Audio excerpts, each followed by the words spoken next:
segment of the show for the morning. The topic this morning is youth literacy, and we're fortunate again to have my granddaughter, Alana McLaughlin, who has given us a youth perspective in terms of reading, recognizing that the state of Tennessee is the last in terms of literacy among the 50 states. And the reason we mention this, Alana, is primarily because we want you to address this issue of literacy in the state of Tennessee in terms of what we are trying to do in terms of making sure that more young people your age, and as we said earlier, 8 years old, more young people will be more familiar with what they have to do about reading. Well, I really want to encourage kids 8 and under to really read, because some parents who can't read, their children want to be exactly like them. But I personally encourage all kids to read, because reading is a good thing, because it lets your imagination run free. It gives you information that you may have not known, such as, what if you wanted to learn the names of some states? Maybe you can read a book about the states, of all 50, and maybe you can find the names of those states. Books give you information and they let your imagination run wild, such as The Cat in the Hat. Personally, I love Green Eggs and Ham. I mean, not the food, but the book. I'm not a green eggs and ham eater. Go on, Alana, go on. Well, this is one of the books that I'm reading right now. It's called Mystery Owl by Judith St. George. It's mainly about 12-year-old Kimball, who isn't looking forward to leaving New York City for a summer on Shag Island in Maine. The island and the mansion that sits on it have been in Kimball's family for generations, but now Kim's great-grandfather intends to sell both the island and the house.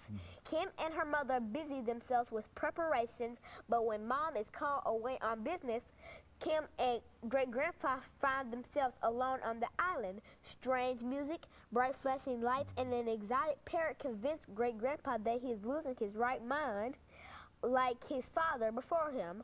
But Kim knows what she saw, and as she digs into the mysteries, soon she realizes they are in grave danger. It's up to Kimball Lauder to discover what or who is haunting Shag Island. Very good. And so Lana, I think you've demonstrated to the audience this morning that there's some truth in the fact that while you might be in the while you might be in the 3rd grade, that you are in reality reading on perhaps the 5th grade level. Yes. And I also understand that you've done a number of things in your school to encourage young people that you work with to read and to be more studious. Why don't you tell us something about some of your tutoring activities? And I know it's strange to talk about you being a tutor, but go on, talk about. Well, I'm in a tutoring class at my school at Glenn Enhanced Option Elementary, and I help one student named Anaya. She is the daughter of Mrs. Natasha Massey, and sometimes I help her with her homework or help her complete a page of work. And basically, I'm one out of 3 other helpers.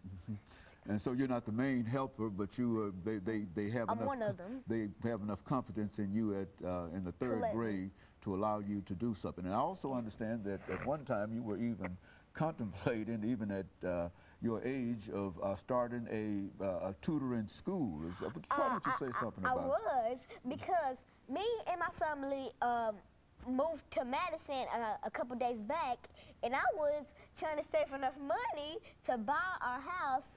As we lived in Madison, I was thinking of using the house to tutor, but eventually somebody bought the house before me. Very sad. And so your whole situation in terms of being a tutor, starting a tutoring school, sort of went to the side and some. But now you've been involved in reading and learning for a long time. Book fairs, you know. Sometimes I go to every book fair. If there is a free book that I like on sale, everybody knows I'm gonna buy it, because every person in my 3rd grade class of Miss Wendy Anderson calls me, quote, a bookworm because I have stacks of books at my table. I have a million gazillion books, even if it's from the movie Tangle or, hey, Mystery Isle. There is a book laying on my desk. If you don't see one, your eyes are deceiving you. And so you, in other words, you want to encourage all young people your age or below, that it's so important to you that they read, that you're even coming on national television and trying to make that as a point. Is that what you're trying to do today? Yes, I'm trying to raise awareness for reading. All I have to say is read, read, read. Read until you can't see.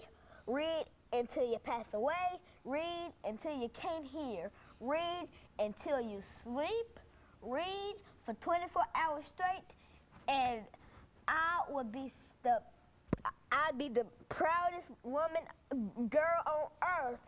I just want to raise awareness for children to read. Read, read, read. Become a bookworm. Read, read, read. Lana, I think before we made a decision that this would have something to do with youth literacy, I think one of your earlier ideas, and I think this is something that we can probably pursue during the last segment, your earlier idea was to talk about children and drugs. Yes.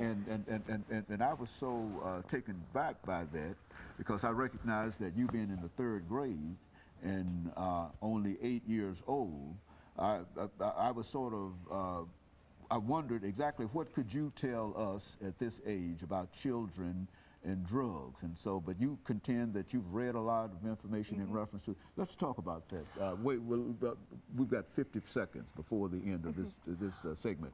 And then, so let's wait a few seconds. But when we come back after this commercial break, I want you to think about why you would tell me that you thought that the whole issue of children and drugs, and especially young children, because we never think in terms of 6 or 7 year old children being concerned with drugs one way or the other. All I have to say is just stay tuned because you're in for a treat. That's all I can tell you. Stay tuned.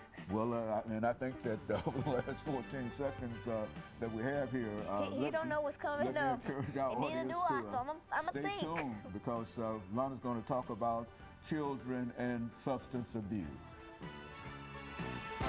The show for today